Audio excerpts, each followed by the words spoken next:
Flashback Friday. TGIF. That is all I have got to say about that. Thank God it's Friday.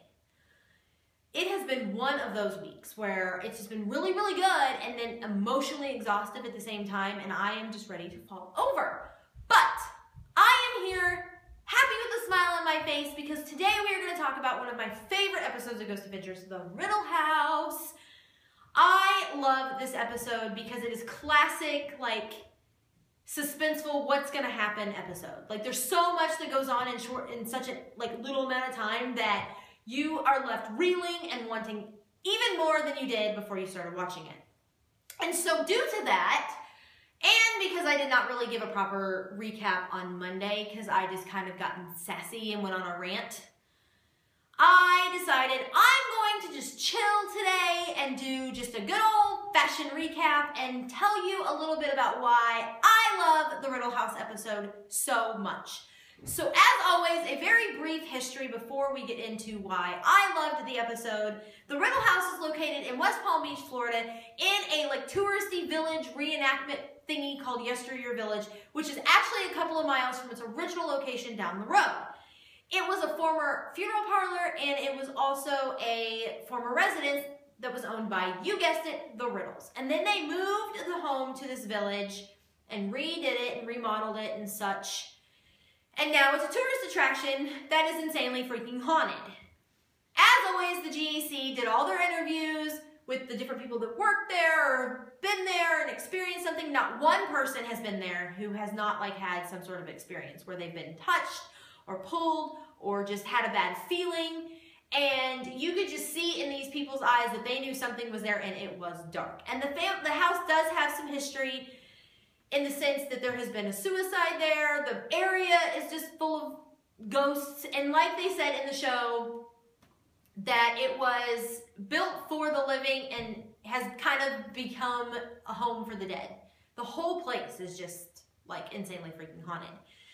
So the guys go on 2 different tours of this house at 2 different times. One with the resident curator and historian of the home, and the other one with a psychic medium, Sheila Powell. And this was the first time that they'd ever used a medium on the show. And Zach, you could tell, had some skepticism, but he was open to it and he was willing to see what she had to say.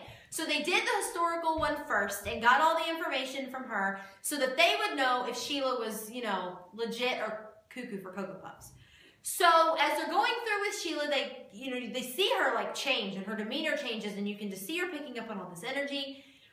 And it was really, really, really interesting to watch because you could just literally see her face change. And she kept referring to being upstairs. Something happened upstairs. We'll get there in a minute, but I'm going up there. And she walks the stairs and goes into this room. And let me tell you, this little kid's room, right? It's all decorated for a little kid. I don't know whose little kid wants to play with the crap in that room. I realize it's meant to look old and crap, but that was scary as hell. I don't do clowns and dolls, and you all know that, and this room was full of shit. Scared? No. No. That's just illegal. But she kept saying, okay, I feel them in here. There's a man in here. There's a really strong presence of a man, and he was wronged, and he was accused of something he didn't do, and the fight kind of generated in here. This is kind of where it started. And she kept referring to the attic, but it finished in the attic. The attic's not good.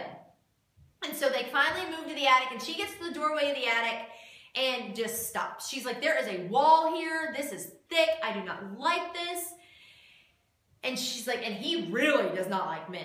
This is not okay with him that you guys are here. And so they're up in the attic, and she's talking about how he really doesn't like men. And then what I find is one of the creepiest parts of the episode is when she looks right into the camera that Aaron is holding and goes, but he really doesn't like you. And I'm like, poor Aaron, because we all know where this is going. And sure enough, without missing a beat, Zach looks at Aaron and goes, well, you know who's going to be locked in the attic by himself tonight. Bait. So they go through their interviews. They get ready to go to lockdown. They get locked down in the Riddle House, and they are not in there 5 minutes. And the door that is padlocked from the outside is rattling. And we don't catch it on the camera or the audio, but they're talking about it. And then they hear footsteps. And Zach starts getting cold chills, so he busts out the EMF detector. And Aaron has like a thermometer to try to catch and see if Zach's body temperature is changing. And it was just all happening so fast, and I'm sitting here going, oh my God, it hasn't even started yet. Like, they haven't even finished lockdown. They were literally getting their equipment like ready to go. And all of this happened. True GAC fashion, right? Right. So then they decide to split up. But before they do that, they had placed like a 2x4 on the steps, right? And all of a sudden you see the camera shake and hear this board. And it went down the stairs. And I see the way that Zach placed it. There was no way it could have just like fallen down the stairs the way it did. And they knew that this man that was in the house did not like people renovating it. He doesn't like men in general. He's pissed that they're there to even begin with. So on that note, they move upstairs and they go to the attic, and they're hearing all these noises and they're hearing all these bangs, and they can't figure out where the hell anything's coming from. And of course, Zach is like taunting the shit out of them. He's like, I hear you up there in the damn attic. Why don't you come down here and talk to us? You don't like me? Well, we're going to be here for 12 hours. But we should be used to it by now. It's Zach. But at the time, we're sitting there going, that we first seen the episode, we're sitting there going, are you crazy? Stop poking him with a stick. But like I said, we all know Zach does not like bullies. And these spirits are bullies. They pull on your hair and they hit you and throw things at you. So he had a semi-good reason for being pissed off. So they're up there in the attic and they leave Aaron up there. And Aaron's like, of course, being Aaron and freaking out and wigging out because this is happening. And Nick and Zach go back downstairs. And while they're down there, they hear this super loud, like, bang. And they're like, where the hell did that come from? And so they decided it came from the kitchen, so they went into the kitchen and where all of their equipment was at, and nothing was moved. But this thing was loud. It sounded like something had been thrown. So they decide to go into the kitchen and set up a static night vision camera to see if they could capture anything else. All this time, Aaron is chilling up in the attic with a digital recorder, and you can just see like the sweat dripping off his face. Like, it's hot, it's Florida, but two, he is nervous as shit. He's like, I don't like being up here. This is crazy. I keep hearing stuff. He even has his arm at one point, like sees his own shadow, and he's like, what's that? And he's like, oh, wait a minute. Ha, it's my own shadow. You can just tell that he was like mortified that he was scared of his own shadow. But it kind of broke up the monotony for the time being, because shortly after that, he starts asking questions about, well, don't you know that suicide is a pretty cowardly way to go? Oh, that's going to go over well, Aaron. Did you hang yourself? Why'd you hang yourself? Really? And Zach and Nick are back downstairs, and they keep hearing these noises, and then all of a sudden, they go back to Aaron, and he pops up and he's like, what was that? And you can see it in the back. Aaron is facing the other direction, and you can see over Aaron's shoulder this box and like this fan just fall over. And it was like shoved over. And of course, Aaron goes, oh my God, dude, and freaks out. And Zach and Nick are downstairs, and they run upstairs and find Aaron like essentially how I would be, which is on the floor, like freaking out. He's like, dude, I don't know what it was. And they don't know what it was because it was caught on the night vision camera. They have no idea what fell. And not until later, till they analyzed it, that it fell.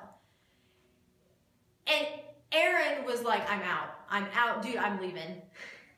It was a total me moment, because that's exactly what I would have done. I would have been like, I'm out, just forget this crap. And the episode kind of wraps up with that. And then they decide, because of all the activity that's going on, that they just set up night vision cameras everywhere. They're like, we cannot be everywhere that this is happening. And then they set up this like gold beryllium microphone. They've used it before. And they set it between this, once again, creepy ass looking doll. And at the very end of the episode, they show you an EVP that was captured that sounds just like a little kid like playing with like one of those like xylophone toys.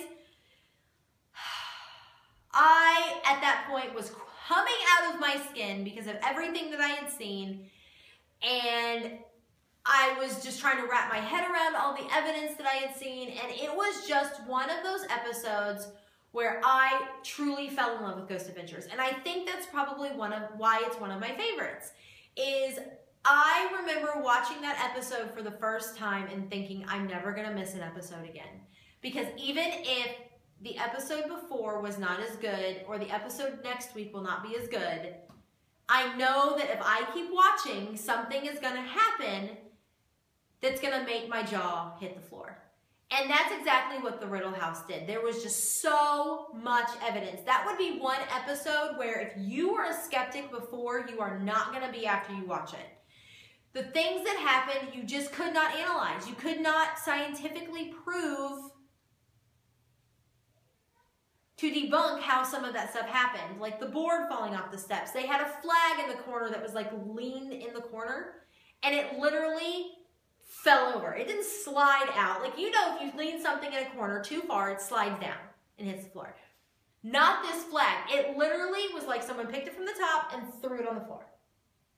That's not possible. It's not, you can't do that without someone pulling a string. And all the guys were in the hallway, away from the flag.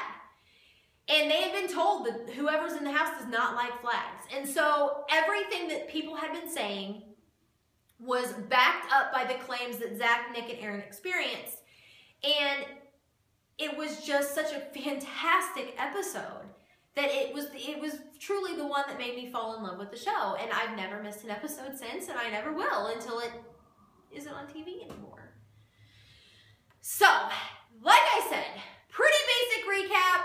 I've shot this video 60 bajillion times, and this is what you're getting today. Not my best work, but it's gonna have to do, because if I don't quit trying, you're going to see me have a meltdown. It's not always easy to film these videos. Things just don't always fall into place. Now, some weeks I can just throw them out there, do a one shot, one kill, and that's it. And then there's days like today where I have literally shot and deleted this video a good 35 or 40 times and finally just said, screw it. They're gonna get what they get. They don't like it. They don't have to ever watch it again, but it's just gonna have to be that way today. I'm sorry in advance. I'm dying. I'm tired. But I enjoy doing these videos for you guys, and I trudge through the crappy parts of my day so that I can give you guys something to look forward to, because I know that you guys look forward to these videos and enjoy them as much as I do. So I will always trudge on unless the stars are just so out of whack that it just does not happen. But that's all I have for GA Flashback Friday. Thank you so much for hanging in there with me. Like I said, not my most entertaining video, not my best work, but I was not going to let you guys down. I was going to give you something. And I will be back for GA Recap Monday after the season finale of Ghost Adventures. But don't worry, because I'm going to be recapping Ghost Adventures Aftershocks after it premieres next Saturday. And I will be doing that until Ghost Adventures comes back, because as we all know, I'm sure everyone is curious to know where everyone is at now that the cameras have left. How is the activity in certain locations? And is everyone happy, healthy, and doing okay? And we will get to see all of that next week when Ghost Adventures Aftershocks premieres at 9, 8 Central on the Travel Channel. So until then, stay happy, stay healthy, stay warm. It's finally getting warmer outside, or at least it is here. And I hope you guys have a fantastic weekend. Much love and happiness.